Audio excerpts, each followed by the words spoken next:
Hi, my name is Nicole Pino, and for my oral presentation, I will be talking about prescribed fires.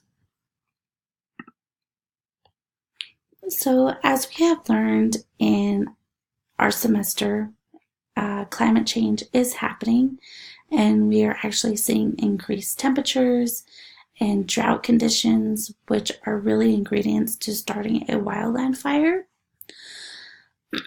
Climate change actually contributes to longer duration of wildland fire due to it being hotter. It can allow fires to become hotter and last a lot longer. And according to some experts, they have found that since the 1970s, they have found that wildland fires have a duration 100 days longer. So, according to the U.S. Forest Service, wildland fire is a natural force that is nearly impossible to prevent and difficult to control. So, what causes wildland fire? According to the U.S. National Park Service, 85% is caused by humans. So, as the season is getting warmer, so the summertime, we see a lot more people that are going camping with their family and friends, and this could lead to camps being unattended and campfires, especially if they're not careful and watching them. A wind can drift those fires into the forest, and it can be uncontrollable. Another way of it being caused by humans is burning of debris. And this can be caused by, of course, illegal dumping. And I've seen these on tribal lands where people have thrown trash. They create a trash pile, burn it up, but if they're not careful, it can cause an uncontrollable fire for them.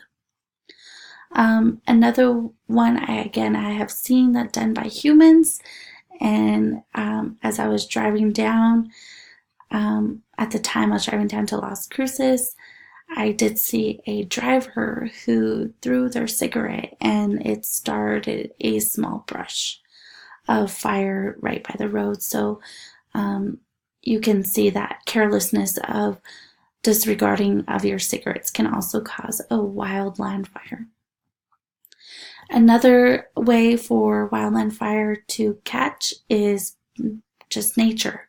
So a lightning bolt, if it's long enough, it can cause wildland fire. And just to give you an idea, the cost of wildland fire in the United States in 2017 cost them $2.4 billion. And so before I go on to the next slide, this is just a picture from the Bureau of Land Management. And it was a wildland fire on the hills by Las Cruces. So you can see that wildland fire can get close to home. So wildland fire and air quality. So smoke is actually a mixture of carbon dioxide, water vapor, carbon monoxide particles, hydrocarbons, and other organic materials, as well as nitrogen oxides and trace materials. Again, there can be other chemicals depending on what is burning. So if in the area, of course, there's wood burning, but if there's trash there, like plastic, things like that, those can also get burned and emit in the air. So what is most concerning about wildland smoke is that they have particulate matter, and so which these are basically fine, tiny particles, and we can inhale them into our lungs as humans and bloodstreams. Some of these PMs could actually be cancerous. And right here we see wildland fires can hurt our air quality. So smoke can drift for hundreds of miles. And I can personally remember last year during the California wildfires that even in New Mexico, we would still get the haze from that smoke. So why do people do prescribed fires? So experts believe that prescribed fires can help prevent wildland fires. So reducing the fuel elements as one of it, and this could be burning grass, brush, and trees, especially dead sticks, things like that, that can actually get the fire going even faster, get it burned more, give it more fuel. Prescribed fires can also lessen the smoke exposure. So again, prescribed fires are a way to help control and try to prevent bigger wildland fires.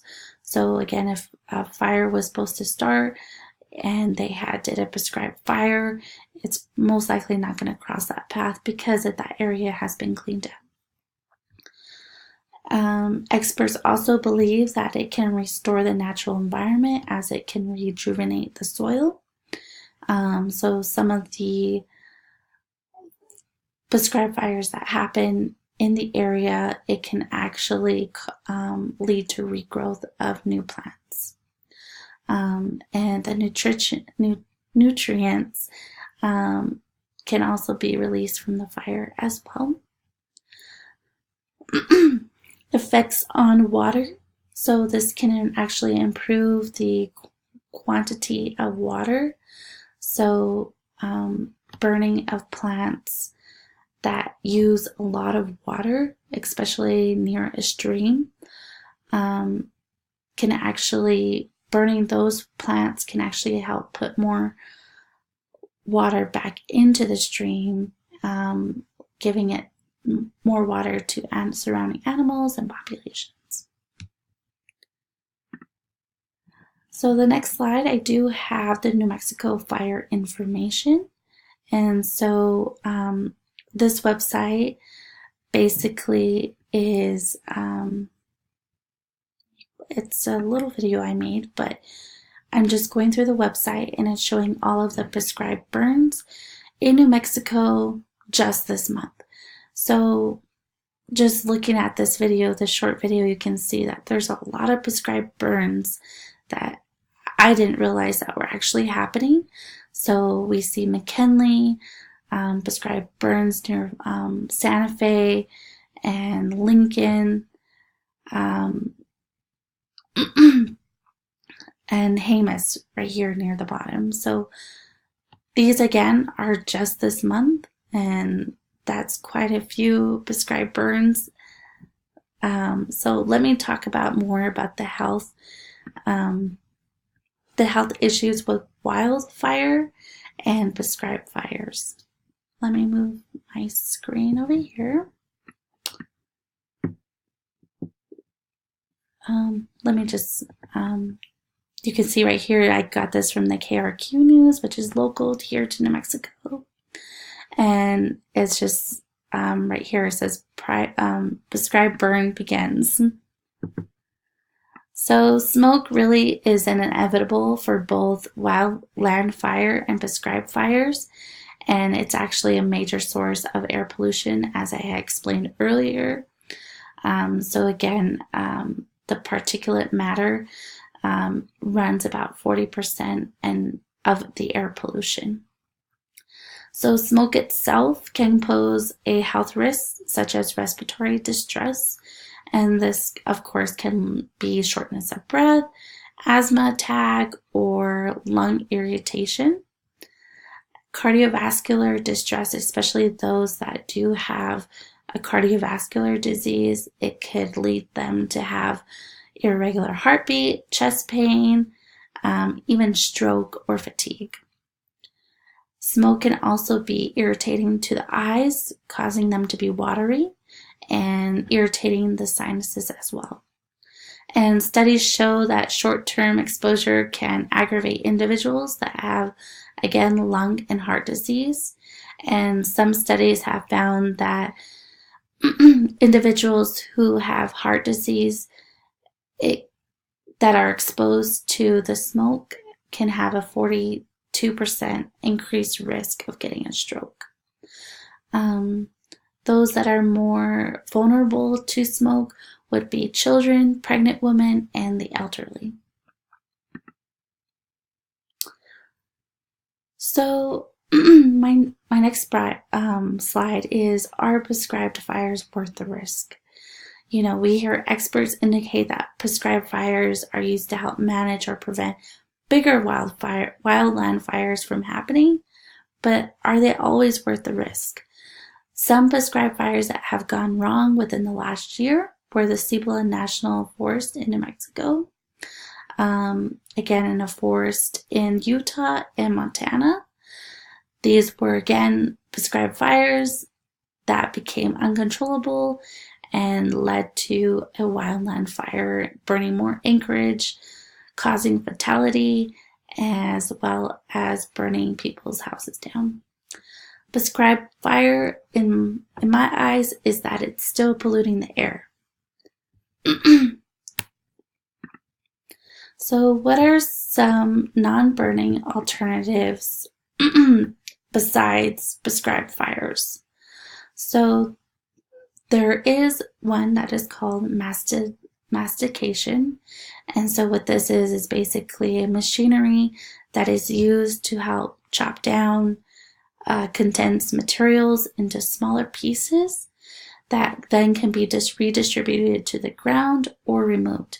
So in this picture right here, we do see that a massification of the area did happen.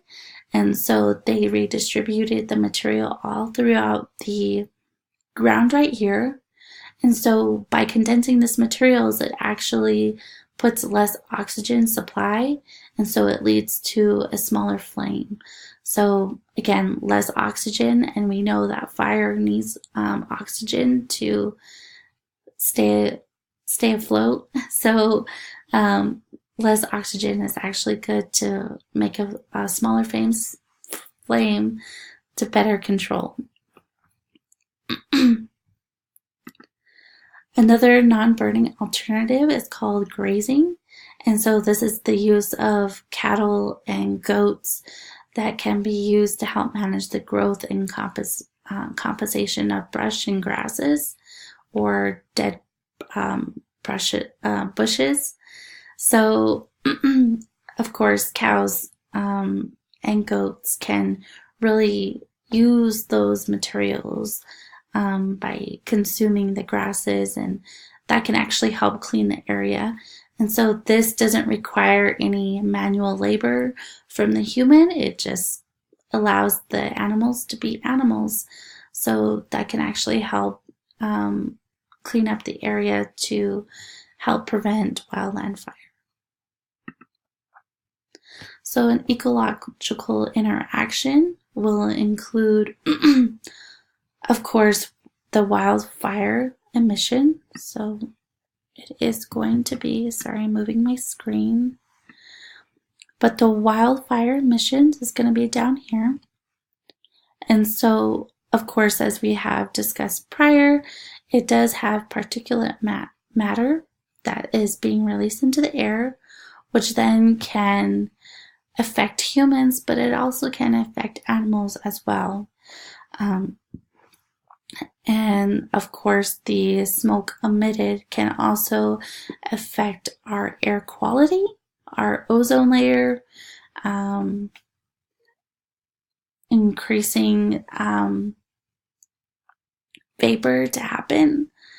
And so it can, wildfire emissions can also contaminate our soil, our water quality, and if we live near an ocean or a lake in New Mexico, it would also contaminate the fishes in the water as well. So again, it's like a full circle that it's affecting all aspects of our ecological system. So my next slide is my references. Please let me know if you have any questions.